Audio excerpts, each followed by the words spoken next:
Hey, how's it going? I got this video that is about 4 months old from CBS, The Talk, and I was just going over a lot of videos trying to figure out which one I wanted to talk about today. I like to make a little video just for my own entertainment and maybe somebody else that likes listening to them. But I found this one from The Talk, and these people are talking about what happened to Trayvon, and they're just completely devoid of fact. I mean, they don't know anything about the case apparently, or if they do, they're lying about it. But this lady that you see here in the picture, she's obviously distraught. She's emotional. They're all emotional. In fact, that's the reason I brought this up. I would like to talk about the difference between emotion versus logic when we're talking about these cases, and whether or not you can bring emotion into a case and get to the bottom of it. Because when they're crying and they're all emotional, is there any possibility that you can get to the bottom of the truth? Can you get to the truth of the case? I say no. I say that whenever you have emotion like this, it just clouds the issues. It causes people to lose their ability to think rationally. It squeezes off the blood from the brain. That's my personal opinion.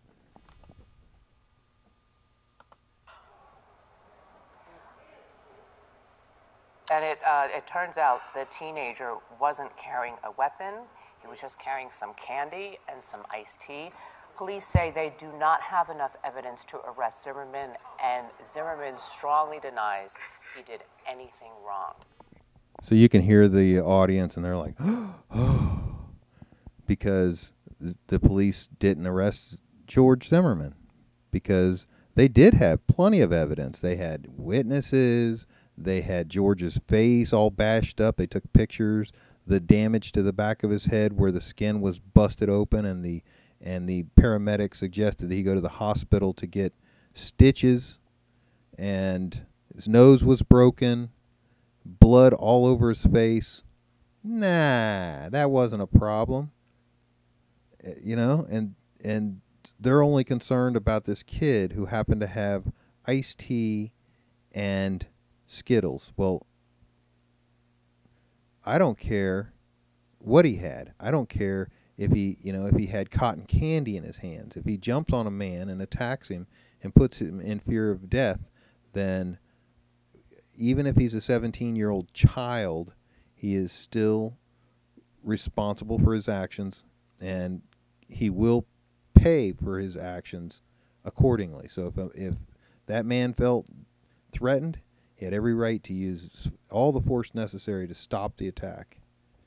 And the only thing he had to stop it that would work is the thing that he had in his holster. That's the only thing he had. He had to use it. This is probably She can't even breathe. She's so emotional. one of the most egregious miscarriages of justice. That's an egregious miscarriage of justice because the guy that attacked the night watchman got shot. That's an egregious miscarriage of justice? I don't think so. I would say that if George had gotten killed, that would have been a terrible thing, but certainly not the night watchman getting killed or the kid getting killed for attacking the night watchman. That happens, and that's fair game. That's what happens. That's just the way it is. It's a bitch. It sucks. He's a kid, but you know what? Kids get killed. You do stupid things, you get killed. You drive your car real fast into a wall, you die. These are, it's responsibility. You get all these benefits of freedom, but with it comes responsibility. So when the kid stepped outside of the responsible role, that's when he put himself in danger. They keep saying, oh, he was just walking home. He just had candy and a drink. Oh, my goodness. Well, you know what? He put that man in danger. He hurt that man. It's unfortunate. No one wants to see a kid die. But this should be a lesson to all the kids, and this is what the media should be talking about. Listen, kids, if you don't want to be killed, don't attack people. And if you get away after running, don't come back. That's the lesson number one. Don't come back. We already know that he came back. We got evidence of that. I mean, he ran away. He was gone for several minutes. He had We have George on the phone chatting quietly with the dispatch. Obviously, he wasn't running at that time. All that time that we have where he's not running, so he's not chasing Trayvon, and we know that. So we know he came back because Trayvon's dead body was found right there by the T. And if he had just run from the T several minutes before, obviously he had to turn around and come back. To this point that we've seen in recent times, it's clear from the tapes that this guy picked the kid out, followed him down the street. It's clear from this tape, from the dispatch tape, that George picked this kid out. So I can see this now. I mean, this is what I can see inside her brain. What's going on in that little brain of hers? Well, she can picture George sitting there in the back corner looking, ooh, there's a little kid just right for me. Little black kid that I can kill. I could probably handle him. All I need to do is get him to attack me and jump on top of me so that I can have witnesses to see him on top of me, and then I can kill him. But of course, I'm going to have to let him pound on me for a while because, you know, it's got to look good. Come on. Told not to. When told not to, and then Told not to. Another lie. He was told, we don't need you to follow him. That's all he said. in my opinion, from what I can tell, initiated the altercation with the kid. But you don't have that any piece of evidence to make that suggestion. So where is that coming out of? That's coming right out of the hot air. You don't have any evidence. We still don't have. 4 months later, there's no evidence to suggest George initiated anything. In fact, Dee Dee tells us that Trayvon initiated the conversation. He's the one that spoke first. He's the one that asked George a question. So if you walk up and ask somebody a question, that's you initiating the discussion, correct? I know that the people who support Trayvon are going to deny it because no matter what we've done, in the beginning they said that there were no injuries, and then we proved that there were injuries. So then they went to he shouldn't have got out of his. I mean, there are so many things. We just keep going. So once you resolve one, then we'll go to the next, to the next, to the next. That's the way it is. So now we've finally gotten down to there is nothing else. We don't have any illegal following, like any law that says he can't follow somebody that he finds suspicious. There's nothing there.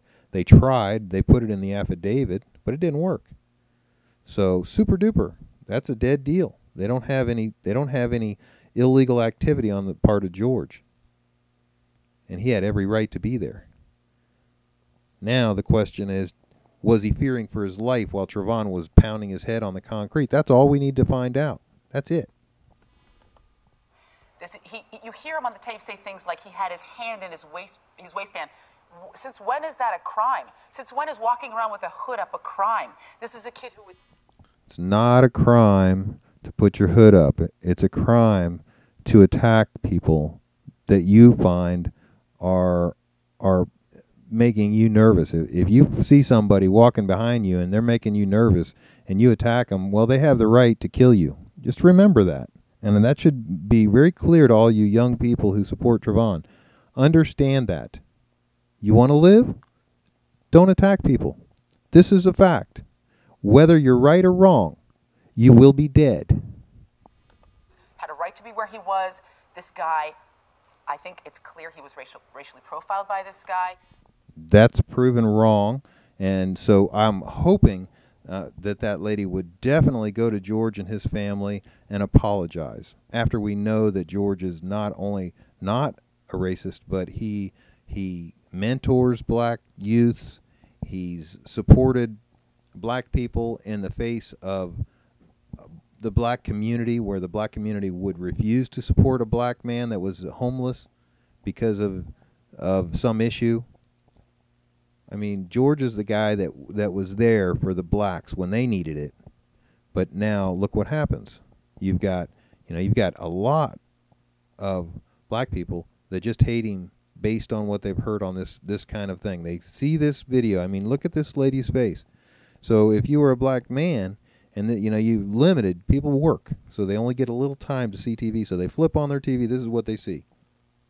You know, and does that ever go away? Does this ever go away? Once you see this in your mind, this is always in the back of your mind. Is there anybody going on the news and fixing all the facts now and coming out and saying that was wrong and that was wrong? No, all those things that they said have never been fixed. Or if it was, the people that saw these shows certainly didn't get to see the repairs to the evidence. So, I mean, just look at the face of this person here and look at the tears coming down her face. I mean, this is obvious that CBS was intending on stirring up racial tensions and stirring up anger towards George. This is also someone who, to me, there were racial overtones, obviously racial overtones with the shooting, but this is a guy who fancies himself some kind of a sheriff, a lawman. He's carrying a gun. Neighborhood watch. So, you know, CBS and NBC and all the others, ABC, the whole crowd, they love racial issues. They are liberal, left-wing, as far as you can go, trying to destroy America from within. They're a communist organization, in my opinion. But the first thing they want to attack is they want to divide America. So the way they do it is they divide us by race and by gender. So they want to divide us by gender, but it's difficult because, you know, we share homes. My wife is here with me, so it's hard to divide my wife from me. Very difficult. But they can divide the races because, for the most part, races live apart from each other. You have, you know, the black people live in their communities, the Chinese live in their communities, the Mexicans live in their communities, the whites live in their communities, and very seldom do you have a big mixture of it. So that is why they like to use these divisive tools. So the first thing they want to talk about is racism, because that's the thing that they can use. Then the next thing, because, you know, as a communist or communism, they don't like the people to have power. Communism always centralizes power. It always gives all the power to the government over the people, and the people just fall in line and obey. That's just the opposite of the way America works. We are the people, we are the power, and we tell the government how to be, and if the government refuses to be like we say, we're allowed to, you know, boot it to the curb and start over fresh if we want. We can do whatever we want. That's our independence. That's our Declaration of Independence. We will be free. But these people don't like it, so they want to take away guns. So they want to divide by race and gender, and they also want to take away guns. So that's what they're talking about right now, the guns and the racial divide. Watch is neighborhood watch. If you see something going on, you pick up the phone and you let the police handle it. Yeah, and that's absolutely untrue. Sometimes the police are far away from the actual location, and as they always say, when you need help right now, the police are only minutes away. Just remember that. You have every right to defend yourself and your community. The liberals and the communists don't want you to do that. They don't want you to stand up for yourself. And if you want to see a perfect example of communism or the direction of communism, look at the cities that ban guns. The big cities that block people's individuals' rights, then you'll see what I'm talking about. Just take a look and see how safe they are. It's totally and completely him trying to act like some vigilante superhero or something. He's completely calm on the phone. It's clearly not self-defense. He's not threatened at all. Shooting somebody, it sounds like. See, they don't have any of the facts. This is March 20th, so that's well past the shooting. They know what happened. I mean, they should know. If they don't, they shouldn't be talking about it if they don't have a frickin' clue. They should shut their big flappers if they don't know, because they're putting themselves and the channel in legal jeopardy. Absolutely. If I were George, I would be suing CBS and all these people on this show. You know, and it's not necessarily all their faults, because they've been duped into believing all this bull crap. You know, and they're stirring a lot of people. How are they going to take back all these lies? How are they going to go around and gather them all up? All those people that heard those lies. It reminds me of a story one guy told me a long time ago. He said somebody had lied in the church, and he was asking for forgiveness, and the pastor took a feather pillow and went up to the top of the bell tower, and he ripped the pillow open and he spread the feathers everywhere, and they scattered all over the town. They just spread out all over. The wind blew them everywhere. And he said, if you want me to forgive you, then, and you want to have total peace, I would suggest you go out and gather every one of those feathers and bring them all back and make the pillow again. And the man said, how could I do that? They went everywhere. I would never be able to gather them all together. And he said, that is how lies are. Once they are spread, they can never be gathered all back up again. So once you spread a lie, it's like a wildfire. It keeps going and going and going. Yelling help. And you know what I think? I think if the killer was black and killed a teenager, he would be in jail. This guy Of course, more racism. This is racism 101. If the killer was black, he would be in jail, blah, blah, blah, blah. Bullshit. got his gun. They didn't take his gun away. They didn't even take No, they don't take away your gun in Florida if you stand your ground. That's right. That's exactly right. We love it that way. In fact, we shoot the guy that was trying to kill us, and then we go home, and then we get up in the morning and we go to work. And nothing else changes. The only thing that's affected us at all is the fact that we lost one bullet and maybe a little sleep, because, you know, even if you kill a killer, it still upsets you. No one's going to be happy about killing somebody. gun, and I don't care if you're a police officer and you shoot someone. If there's an officer-related shooting, you, as a police officer, you have to give your gun up. It's evidence. Someone is... It's not evidence. The gun's not evidence in a police shooting, for God's sakes, lady. You don't even have a clue. It's not evidence. The police are reassigned because of the emotional stress related with killing somebody or shooting somebody. That's why they do it. And yes, they do a complete investigation, just like they did with Georgia. Now we know how thorough the investigation was and how rude and obnoxious you people were when you were demeaning to the police department. dead. Whether we don't know enough about it, he hasn't been arrested yet, but what we do know is a young boy who has done nothing wrong, was shot dead, and the guy who did it is walking free, carrying the gun that did it. It's outrageous. What's outrageous is CBS lets you guys sit up here and pontificate when you don't even have a clue. You don't have any of the evidence, apparently. Either you don't have the evidence or you're just lying. So I'm going to give you the benefit of the doubt and say you're not a lying sack of crap. You're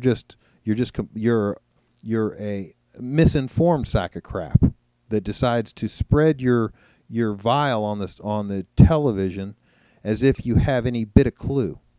I mean, before I even talked about this case, before I even made my first video about this case, I wanted to gather as much information as I could.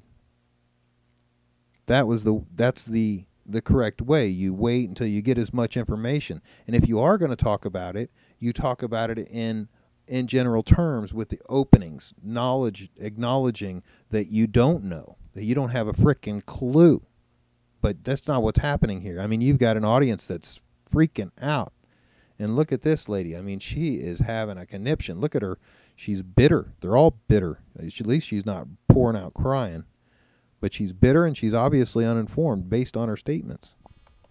I think that the first thing is that I'm glad that you were willing to stand up and say what we have been saying for years, and that you see what this truly is, which is racism, and often more than not, it happens to our children. What you hear on... So now they've decided, and the reason she was bawling her eyes out was not for Trayvon, because she doesn't even know Trayvon. She never met him. I mean, she only knows him based on these 12-year-old pictures that she saw on TV. And now she's saying that she's glad that that other lady, the lighter black lady that was talking all that time in the red dress, finally came around and agrees with her about the racism. Apparently they have had disagreements in the past. Just based on that statement, I would assume that they disagreed about racism, and now they're agreeing, because George had to shoot the kid that attacked him, jumped on him, banged his head on the concrete, and tried to kill him. And because of that, now they all know that racism is true, right? That a Hispanic man had to shoot a black guy that was trying to kill him. That proves that white people are racist. I see how that works. Tape is a baby fighting for his life up against a grown man with a weapon. And a baby, just a little baby. He was tiny. Gee whiz, I think he was the smallest guy that went into that 7-Eleven in the whole hour that I watched. No, he was the biggest guy. That's right. I'm sorry.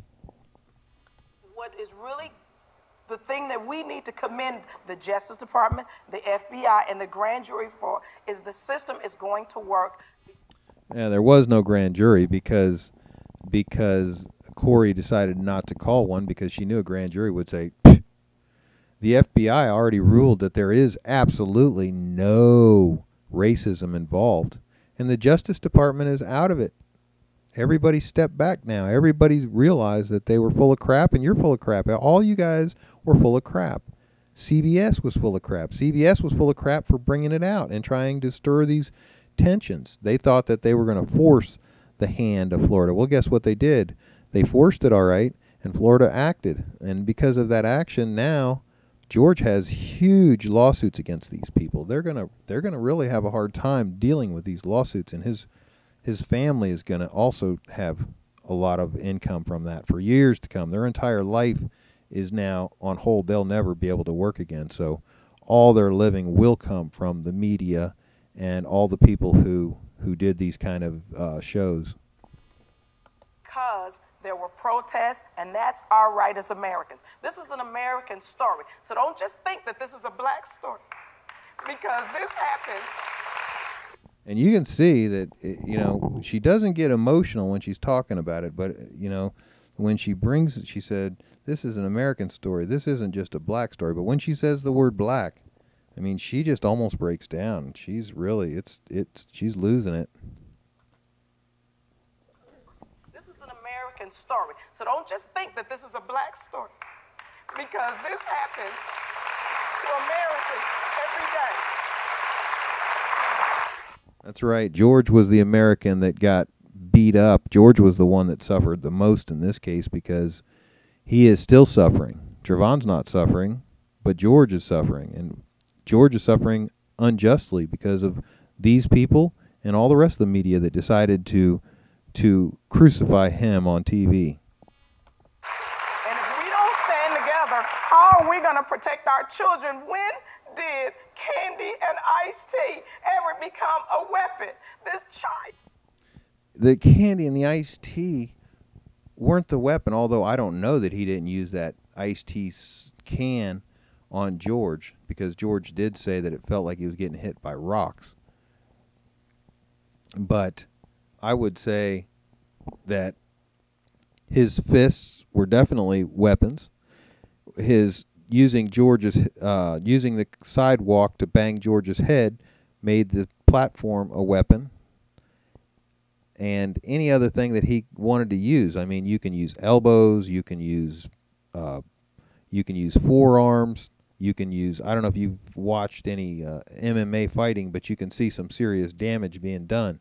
And if you don't have any rules when you're fighting like that on the street, it's unlimited what kind of damage you can do. You can use your knees while the guy's down on the ground. You can use your feet. You can use whatever you want.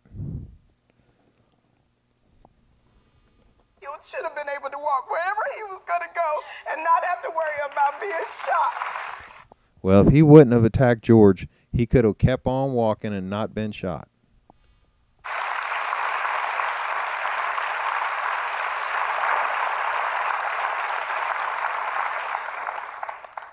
Not only does it feel racist what happened, but I also question does the racism extend beyond what happened that night? Why wasn't there an arrest? Why hasn't there been an arrest? So here we are. We've picked every single liberal cause that we can and just pushed it as hard as we could. So we've got the racism, and we've got the gun issue, and now they're going to go after the police as if they did something wrong. Now, I'm not a defender of the police department because I know that they do make mistakes. In fact, my personal opinion is a lot of the guys that join the police department do it for power. They enjoy it. They enjoy the power over people. It's a normal thing, human condition. I personally abhor it, but a lot of people enjoy that power. And so, you know, it does happen. It does. But I'm positive that in this case everything was done right. I know that they didn't treat George anywhere near special, just based on the videos we've got where he's being led into the building in handcuffs. They have a police officer in front and in back. And when they do the voice stress test for a lie detector test, and they do that twice. I mean, they're just very thorough. They get all the witnesses together and get all that information. All the physical evidence was gathered. Not a single stone was left unturned. Yet they still insisted that the chief of police be fired. And to your point, on the back end, yes, if it was a neighborhood watch person who was male and black and the dead victim was white, Oh, he'd be gone.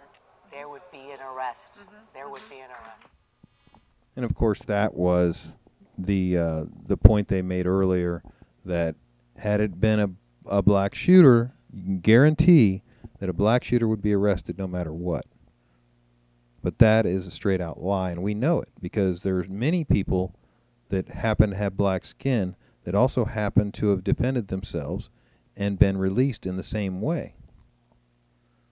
So if they want to make that point, maybe what they ought to do is get all the statistics out and show us and prove it to us that there is no way a black person is going to walk on Stand Your Ground.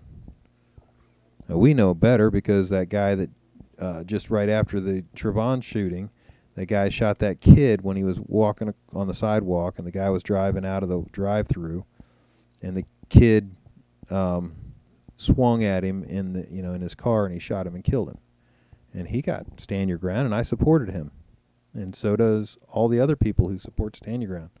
If your life is in danger, you're allowed to defend your life. If somebody's attacking you, swinging on you and assaulting you, you have to defend yourself. No one else is going to do it. You're not going to call the cops because by the time they get here, you're dead. It was good talking to you guys. Talk to you later.